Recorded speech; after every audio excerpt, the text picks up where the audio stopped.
Hello friends, मैं इसके Saini MIC group में एक बार और आपका स्वागत है। और आज हम आरआरबी एनटीपीसी 2024 के अंतर्गत 8113 पदों पे जो बम्पर वैकेंसी रेलवे भर्ती बोर्ड के द्वारा सभी जोनों से निकली है, उस पे हम आज जो सामान्य जागरूकता से संबंधित जो प्रश्न आते हैं, जिसको हम जनरल अवेयरनेस के नाम से जानते हैं, उसी पे आज हम डिस्कशन करने वाले हैं। और प्रैक्टिस सेट 1 का हम आज अध्ययन कराएंगे और कंटिन्यू यहाँ पे हम बहुत सारे प्रैक्टिस सेट आपको कराने वाले हैं। तो आप जुड़ जाइए और मैं क्रम से सारे मैटर पे आपको सिस्टमेटिक आपको मैं बताने वाला हूं। तो आइए समय न गवाते हुए हम प्रश्न नंबर के तरफ चलते हैं। तो देखते हैं, जो सबसे पहला प्रश्न है, बादशाहनामा की रचना निम्नलिखित में से किसके द्वारा की गई? तो प्रश्न का उत्तर है अब्दुल हमीद लाहौरी के द्वारा बादशाहनामा की रचना की गई। और उनका एक पिक आपके सामने है, जो दृश्य आपको दिख रहा है, अब्दुल हमीद लाहौरी। इसी क्रम में हम प्रश्न नंबर दूसरे की तरफ चलते हैं।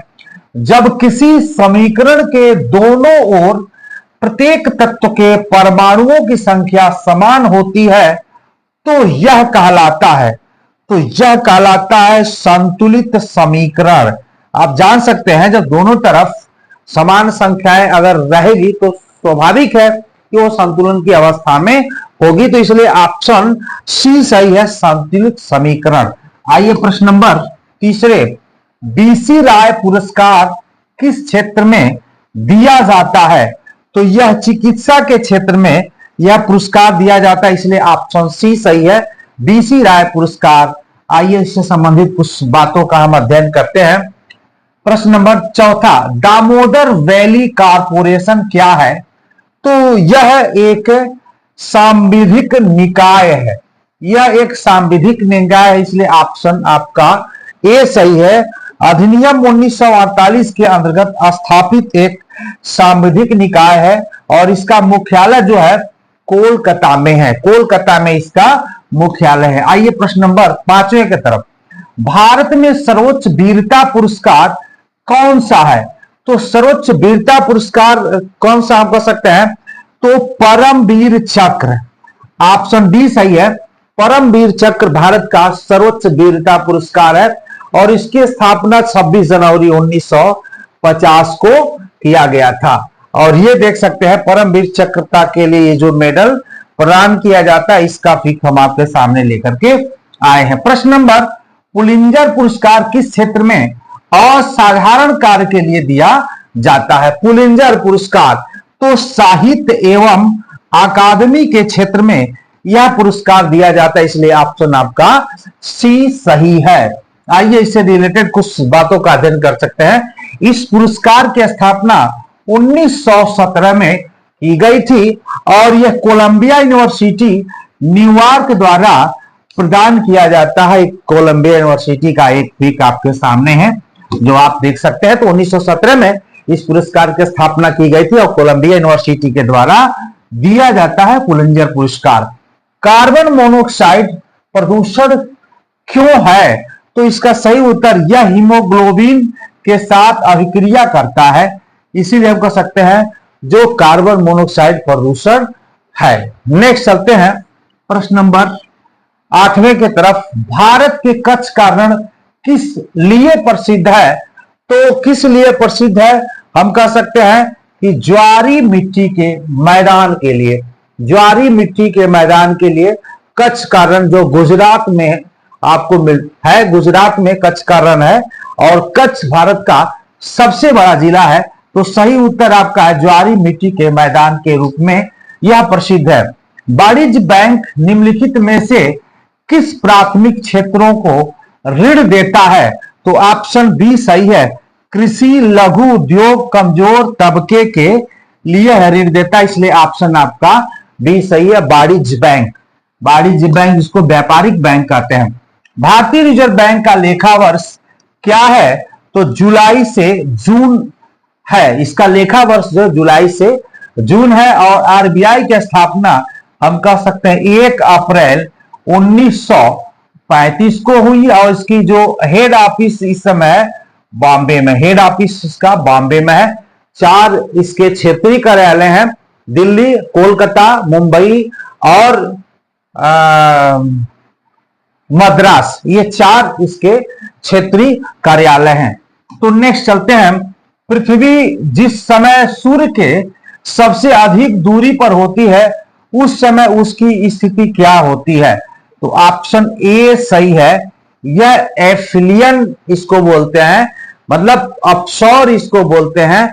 और आइए हम थोड़ा सा इसका हम जिक्र किए हैं, यहां पे देखिए, ये जो स्थिति है ये नजदीक है और ये क्या है, दूर है। यानी हम कह सकते हैं कि 152.1 मिलियन किलोमीटर यानी सूर्य और पृथ्वी की सबसे जो अधिक दूरी होती है वो 152.1 मिलियन किलोमीटर, जिसको हम बोलते हैं एफलिन, यानी हम कह सकते हैं इसको बोलते हैं एफलिन। और ये जो होता है इसको हम बोल सकते हैं अपसौर, इसको बोलते हैं अपसौर और इसको बोलते हैं हम उपसौर।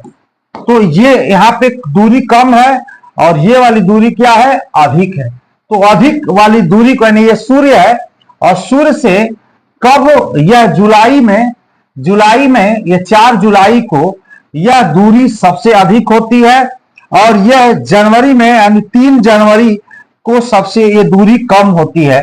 तो इसको हम बोलते हैं उपसौर, इसको बोलते हैं हम अपसौर। ये स्थिति होती है सूर्य की। आइए हम देखते हैं कि अपसौर एफिलियन कहते हैं, यह स्थिति हर साल करीब 4 जुलाई को आती है। हर साल ये 4 जुलाई को यह स्थिति आती है। इस दिन पृथ्वी सूर्य के बीच की दूरी करीब 15.21 या 152.1 मिलियन किलोमीटर, या हम कह सकते 15.21 करोड़ किलोमीटर। यहां पे देखिए 152.1 मिलियन किलोमीटर, या हम कह सकते हैं 15.21 करोड़ किलोमीटर, एक ही चीजें हैं। ये अपसौर हम कह सकते हैं 4 जुलाई को और ये हम कह सकते हैं 3 जनवरी को उपसौर की स्थिति आती है। नेक्स्ट चलते हैं, खाना बनाने के लिए प्रयुक्त बायोगैस किसका मिश्रण है? तो मीथेन एवं कार्बन डाई ऑक्साइड का, इसलिए हम कह सकते हैं ये ऑप्शन डी आपका सही है, मीथेन एवं कार्बन डाई ऑक्साइड का। प्रश्न नंबर नेक्स्ट चलते हैं, निम्नलिखित में से लोकसभा की प्रथम महिला अध्यक्ष का नाम बताइए। प्रथम महिला अध्यक्ष का नाम बताइए। तो मीरा कुमार, और जन्म 31 मार्च 1945 सासाराम बिहार में हुआ था और मीरा कुमार का आप एक पिक भी देख सकते हैं। तो मीरा कुमार लोकसभा की प्रथम महिला अध्यक्ष हैं। निम्नलिखित में से कौन सी हवाएं भूमध्य सागर से भारत के उत्तरी पश्चिमी भाग की ओर चलती है? तो ऑप्शन ए सही है, पश्चिमी विक्षोभ जो हवाएं हैं वो भूमध्य से भारत के उत्तर पश्चिमी दिशा की तरफ चलती है। प्रश्न नंबर 15 पे चलते हैं, संविधान में निम्नलिखित में से किसके बारे में उपबंध नहीं है? किसके बारे में उपबंध नहीं है? तो योजना आयोग के बारे में उपबंध नहीं है, तो इसलिए ऑप्शन आपका डी सही है। ऑप्शन आपका डी सही है। महाबलीपुरम स्थित एक काश्मीर शैल मंदिरों का प्रसिद्ध नाम क्या है? तो ऑप्शन ए सही है, रथ गुफा यही मंदिर आपका, हाँ, महाबलीपुरम स्थित काश्मीर मंदिर है, इसको रथ गुफा या रथ के भी नाम से जानते हैं। नेक्स्ट चलते हैं, प्रत्यावर्ती धारा एसी को दृष्टि धारा डीसी में बदलने के लिए किस युक्ति का प्रयास किया जाता है? तो यह है रेक्टिफायर का प्रयास किया जाता है। रेक्टिफायर का प्रयास किया जाता है एसी से डीसी को बदलने में। बुरादे से ढकी हुई बर्फ जल्दी से क्यों नहीं पिघलती? क्योंकि बुरादा उष्मा का कुचालक है, इसलिए बर्फ बुरादे से ढकी, जो गरी का बुरादा होता है और इसमें बर्फ पिघलता नहीं है। आइए 18वें के बाद 19वें नंबर पर चलते हैं। पृथ्वी के वायुमंडल की किस परत में ओजोन की परत होती है? ओजोन की परत होती है आपका समताप मंडल में। समताप मंडल में ओजोन की परत होती है। क्षोभ मंडल के बाद आपका सप्ताप मंडल है, उसके मध्य मंडल है, उसके बाद आयन मंडल है, उसके बाद बहिर्मंडल है। तो समताप मंडल में यह वायु मंडल में ओजोन की परत होती है। यहां पे देखिएगा ये क्षोभ मंडल है और क्षोभ मंडल के ऊपर आपका ये वाली जो लेयर है, इतना लेयर, ये लेयर जो है, ये वाली लेयर जो है ये समताप मंडल का है। ये समताप मंडल का है और इसमें एक व्हाइट का आप देख सकते हैं, ये है आपका ओजोन रेखा। ओजोन रेखा है तो हम कह सकते हैं ये समताप मंडल में ओजोन रेखा है। समताप में प्लेन वगैरह उड़ता, किसी प्रकार की प्राकृतिक आपदा, धूलकण आदि आदि इसमें नहीं चलते हैं।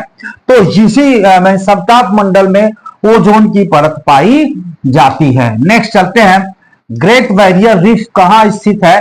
तो यह प्रशांत महासागर में स्थित है। ये कहां पे है? तो ऑप्शन ये सही है, ये प्रशांत महासागर में स्थित है। नेक्स्ट, अंतरिक्ष में जाने वाला पहला भारतीय कौन है? तो राकेश शर्मा का नाम सुने हैं। ये अंतरिक्ष में जाने वाले पहले भारतीय है राकेश शर्मा। राकेश शर्मा, इनका फिगर आपके सामने है। राकेश शर्मा को अगर नहीं देखे हैं तो देख लीजिए, राकेश शर्मा यही हैं। नेक्स्ट चलते हैं, भारतीय वायुसेना का क्षत्रिय सैनिक प्रशिक्षण स्कूल कहां स्थित है? तो ये आगरा में स्थित है, इसलिए ऑप्शन बी आपका सही है। ये क्षत्रिय प्रशिक्षण सैनिक स्कूल है जो आगरा में स्थित है और ये उसका एक पिक आपके सामने यहाँ पे है। नेक्स्ट, सूचीबद्ध विकल्पों में से कौन सी कैंसर का रूप नहीं है? तो ग्लूकोमा जो है वो कैंसर का रूप नहीं है। प्रश्न नंबर 25 की तरफ चलते हैं। प्रसिद्ध मीनाक्षी मंदिर कहां स्थित है? यहां है, कहां स्थित है? तो ये आप देख सकते हैं तमिलनाडु में है। तमिलनाडु में है और यही मीनाक्षी मंदिर है जो आप देख सकते हैं। मीनाक्षी मंदिर का भी दर्शन कर सकते हैं। सर्वाधिक विनाशकारी तरंगे कौन सी है? तो सर्वाधिक विनाशकारी तरंगे जल है और इसको हम धरातली तरंगे कहते हैं और सबसे धीमी 3 से 5 किलोमीटर प्रति सेकंड की गति से चलती है। इसको हम बोलते हैं सबसे सर्वाधिक यानी ये जिगजैग में चलता है, तो इसलिए यह सर्वाधिक जो विनाशकारी तरंगे यल होता है और सबसे तीव्र गति से चलने वाला पी होता है, उसके बाद यस होता है और सबसे धीमी चलने वाली जल होती है, लेकिन जिगजैग में चलते हैं, इसलिए यह विनाशकारी तरंगे हैं। एक आदर्श ईंधन हुआ है जो मतलब इसमें देख सकते हैं उच्च ऊष्मीय मान वाला हो, सस्ता नहीं, उच्च ऊष्मीय मान वाला हो, उसको हम एक आदर्श ईंधन के रूप में जानते हैं। नेक्स्ट चलते हैं, ये भारतीय प्रशासनिक सेवा अफसरों को प्रशिक्षण देने वाली संस्था लाल बहादुर शास्त्री अकादमी कहां स्थित है? लाल बहादुर शास्त्री अकादमी कहां स्थित है? तो ये मंसूरी में है, इसलिए उत्तर आपका ये सही है, मंसूरी में। ये देखिए लाल बहादुर शास्त्री अकादमी की एक पिक आपके सामने दिख रहा है। नेक्स्ट चलते हैं कि स्वर्गवासी श्री के शंकर पिल्लई निम्न में से किससे संबंधित है? तो ये व्यंग चित्र बनाने के संदर्भ में यह काफी मतलब ये संबंधित है, प्रसिद्ध है और उनका एक पिक आपके सामने है, श्री के शंकर पिल्लई। नेक्स्ट चलते हैं, निम्न में से कौन सा प्रसिद्ध तबला वादक है? इसमें तो स्वप्न चौधरी जो है ये तबला वादक है, इनका भी आप एक फिगर सामने देख सकते हैं। प्रश्न नंबर 21 की तरफ चलते हैं। जब एक बस अचानक चलना शुरू करती है तो बस अंदर बैठे यात्रियों को पीछे की तरफ धक्का लगाता है। यह उदाहरण न्यूटन के किस नियम को दर्शाता है? तो ऑप्शन ए सही है, न्यूटन गति का ये पहला नियम है। न्यूटन गति का यह पहला नियम है, इसलिए ऑप्शन ए आपका सही है। प्रश्न नंबर, दो निकायों के बीच गुरुत्वाकर्षण बल है तो हमेशा जो होता है आकर्षक होता है, हमेशा क्या होता है? आकर्षक होता है, इसलिए ऑप्शन बी आपका सही है। ई समीक्षा या योजना मॉनिटर करने की पद्धति है जिसे इनमें से शुरू की गई? तो भारतीय रेलवे, यह भारतीय रेलवे है। इस समीक्षा, यह योजना मॉनिटर करने की पद्धति है जिसे इसने शुरू किया था, तो रेलवे के द्वारा इसको शुरू किया गया था। नेक्स्ट, निम्नलिखित में से कौन निजीकरण की संभावित आलोचना है? निजीकरण की कौन संभावित आलोचना है? तो हाशिए पर मौजूद आबादी के लिए आवश्यक सेवाओं तक सीमित पहुंच, यह है आपका निजीकरण की संभावित आलोचना। हाशिए पर मौजूद आबादी के लिए आवश्यक सेवाओं तक सीमित पहुंच। नेक्स्ट, किस समिति में मौलिक कर्तव्यों का पालन न करने पर जुर्माना या सजा का प्रस्ताव रखा गया है? उस समिति का क्या नाम है? ऑप्शन ए सही है, स्वर्ण सिंह समिति। स्वर्ण सिंह समिति में मौलिक अधिकार कर्तव्य को पालन न करने पे जो भी जुर्माना रखा गया। भारत की सबसे बड़ी निर्जल गोदी यहां स्थित है, तो है ये मामंगोआ में। मामंगोआ में यह निर्जल गोदी स्थित है। नेक्स्ट, भारत की पहली महिला विशेष उपनगरीय रेलगाड़ी भारतीय रेल के निम्न में से कौन से मंडल ने शुरू की? तो पश्चिमी मंडल ने इसको शुरू की, इसलिए ऑप्शन बी आपका सही है। नेक्स्ट चलते हैं, भारत का कौन सा राज्य अत्यधिक प्रति व्यक्ति दारू की खपत के लिए माना जाता है? तो ये ऑप्शन बी सही है, आपका केरल दारू की खपत के लिए सबसे अधिक माना जाता है, अग्रणी माना जाता है। आप सोच रहे हैं उत्तर प्रदेश, बिहार नहीं, केरल। निम्न में से किस दिन पृथ्वी दिवस मनाया जाता है? तो आप जान सकते हैं कि 22 अप्रैल को पृथ्वी दिवस के रूप में मनाया जाता है। और अंतिम लास्ट क्वेश्चन, एथिलीन एसिड को सामान्यतः क्या कहा जाता है? तो एसिटिक एसिड इसको कहा जाता है। तो आज के लिए इतना ही। बिना समय गंवाए हुए मैं लगातार 40 क्वेश्चन का आपको सेट लेकर के आऊंगा जो आपके लिए काफी फायदेमंद होगा। तो आज के लिए इतना ही, धन्यवाद।